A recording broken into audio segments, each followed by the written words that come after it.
I'm Matt Gilhooly, and this is The Life Shift, candid conversations about the pivotal moments that have changed lives forever.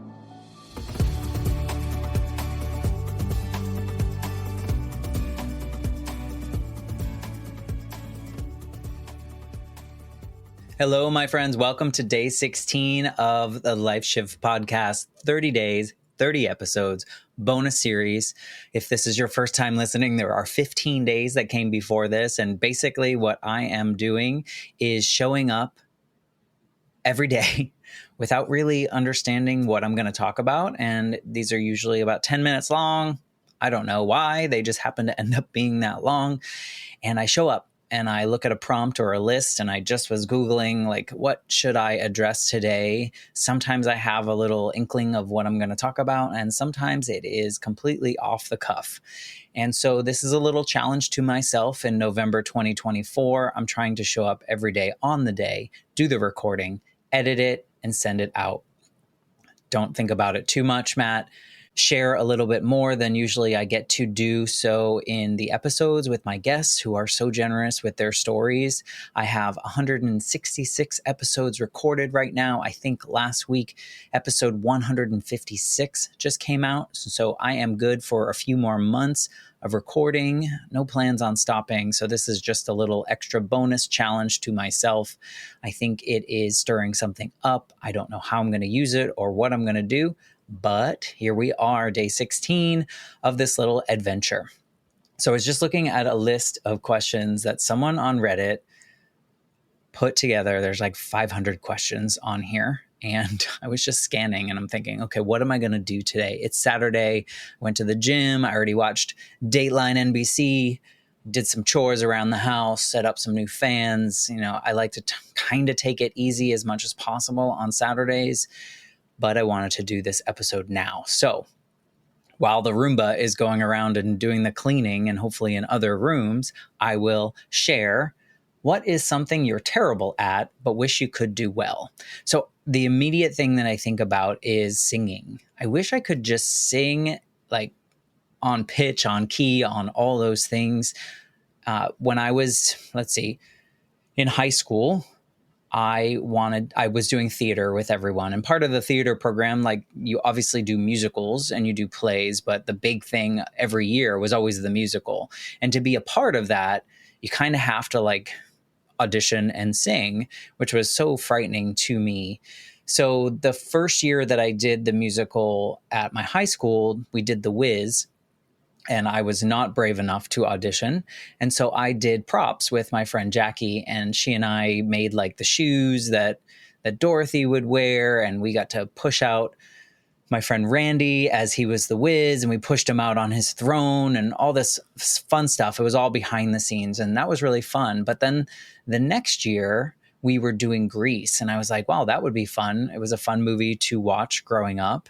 I've already told you that I ended up being Danny Zuko. That doesn't mean I can sing, because I can't. So I wanted to audition so that I could just be a part of it, because there are so many people involved in this musical. And so I auditioned, and we had to, like, I guess the guys had like a choice of a couple songs, and we had to sing them. And I was hoping that I would be like boy number 3 or tree number 4 or whatever it was that I could hide in the back. Well, then it happened to be so that the cast list came out, and my name happened to be on the top as Danny Zuko, which was nerve-wracking. So apparently in the audition, maybe they thought, okay, he can pull this off.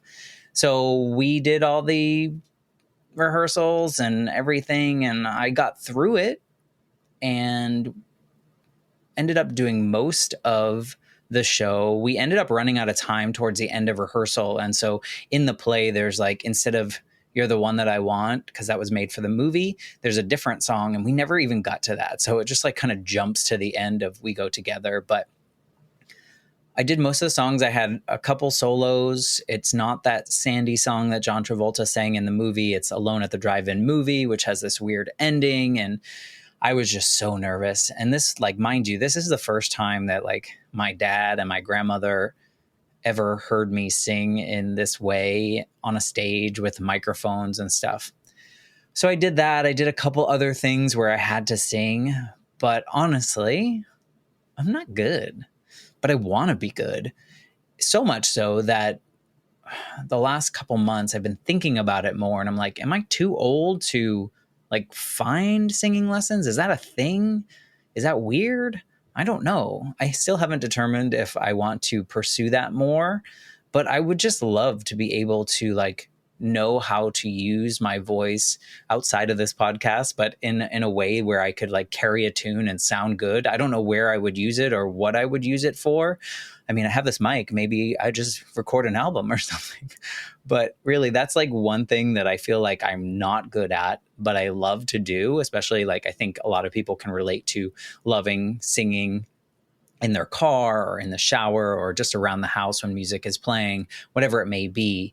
So I love doing that, but I want to be able to do it in which if someone else heard me, it wouldn't be like I instantly shut down and like not sing out loud. So that's the thing that I am terrible at, but I wish I could do well. I'm sure there's other things that I could probably think about, but that's the one that came top of mind. And it doesn't mean that I'm not going to pursue it.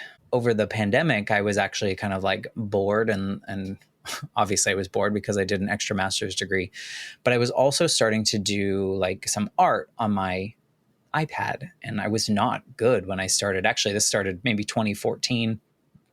Then I got a little better and I got a little better. And then over the pandemic time, I had a lot of time on my hands.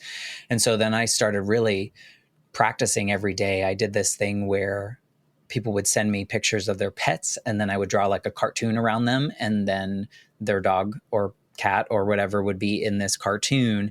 And then I would send it to people and they could pay what they wanted if they wanted to donate to anything.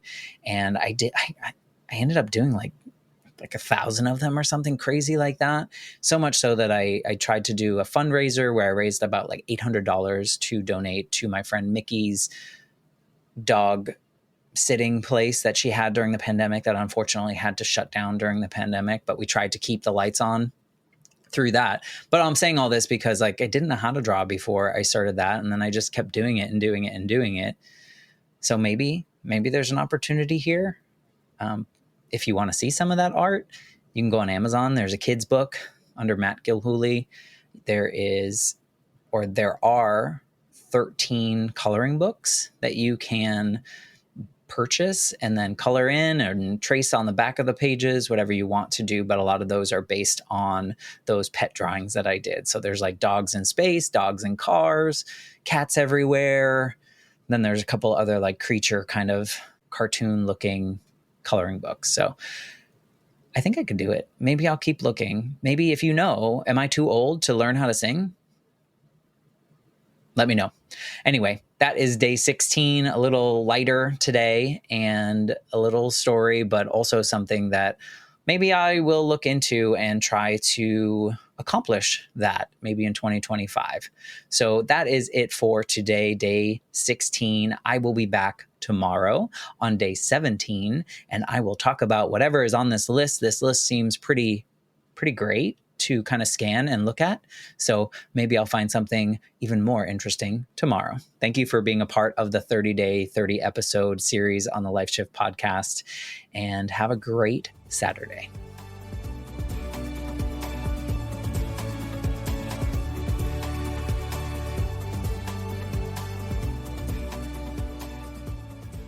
For more information, please visit www.thelifeshiftpodcast.com.